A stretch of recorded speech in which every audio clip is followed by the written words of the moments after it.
good morning po sa ating lahat. Sa mga naghahanap po ng house and lot, dito po tayo sa bayan ng Villasis, Pangasinan.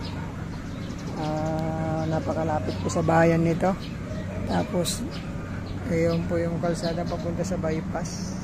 Ayan, napakalapit, mga 40 meters. May apat po na kwarto ito, tapos nakabakod na rin yung property. 700 square meter titled property siya. Nakapangalan po sa nagbebenta. May kuryente, tubig. Ayan, may apat na kwarto. Papasukin po natin sa Teplex. Napakalapit po nito. Mga 5 minutes nandun ka na sa exit Teplex Carmen. So may tubig, kuryente. Iwan ko may internet na rin siguro. Ayan, pasukin po natin. Bayan po ng Villasis, Pangasinan. Pagkaluwang din po sa harap, sa likod nito. May tanim po na avocado. Tapos mga saging sa likod. Ayan. Ayan po yung bahay. Up and down siya. May apat na kwarto. Pasukin po natin sa loob. Ito yung bahay niya. Okay po siya. Pintor lang. Tingnan natin sa loob. Ayan. Yan, kasama natin yung mechanic na agent. Ayan. So may mangga na rin po. Hanggang dun po yung lupa. Nakabakod. Ito bakod linagyan lang po para di po makalabas yung mga aso. Ayan po, meron na rin star apple, mangga. Tapos paya. Ayan. Ayan na mangga. So, nakabakod po yung property. Puntahan ko lang po sa likod. Ayan, ito po yung silikod. Alagaan na rin ng manok. Ayan, may tubig na rin. So, nakabakod na. May kalsada rin po dyan. Back to back road po ito. Ayan.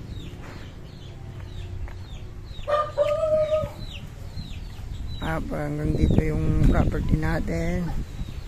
Ayan, so napakalamig dito sa likod. May mangga. 3. Tapos may buko pa. Ayan, buko juice. So, ay, may mangga pa na mamaliit doon. Tapos langka. So may mga tanim ka na po agad, ma'am sir. So ito po yung kalsada dito sa likod. Pwedeng gawing parkingan po ito. Ito. Kasi ito. Ayan. Ayan, napakalapit po ng kalsada. Ayan. So napakaganda po nitong property na to. Malapit sa bayan. Accessible siya. Pasukin na po natin sa loob. May deep well pa pala. Yung dirty kitchen nila. Ayan. Dirty kitchen. Ito na mamahinga si Uncle. Ayan. Ito yung kusina.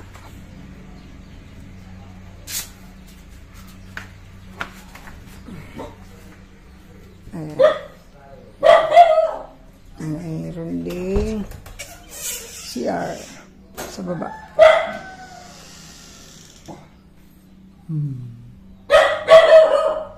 Naka-tiles na rin, no?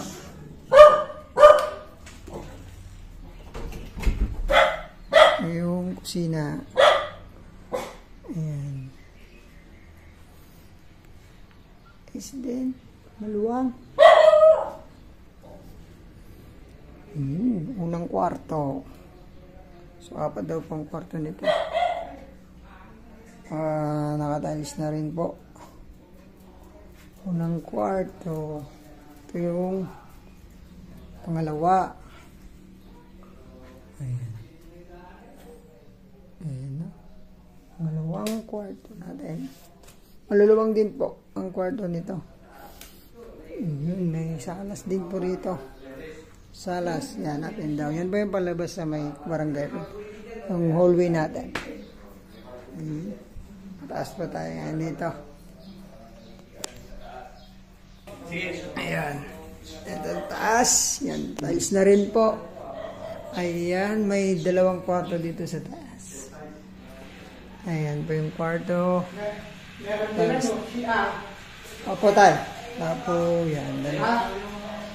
Ayaw ko exercise yan ni Auntie Glory.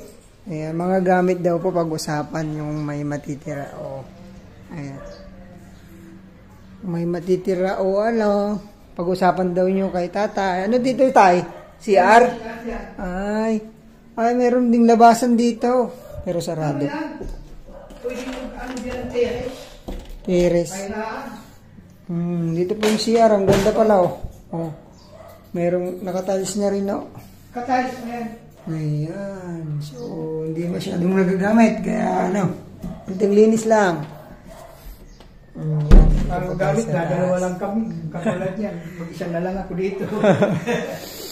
So, anak namin, ayaw naman dito eh. Magkano ang asking natin dito tayo? 6 million.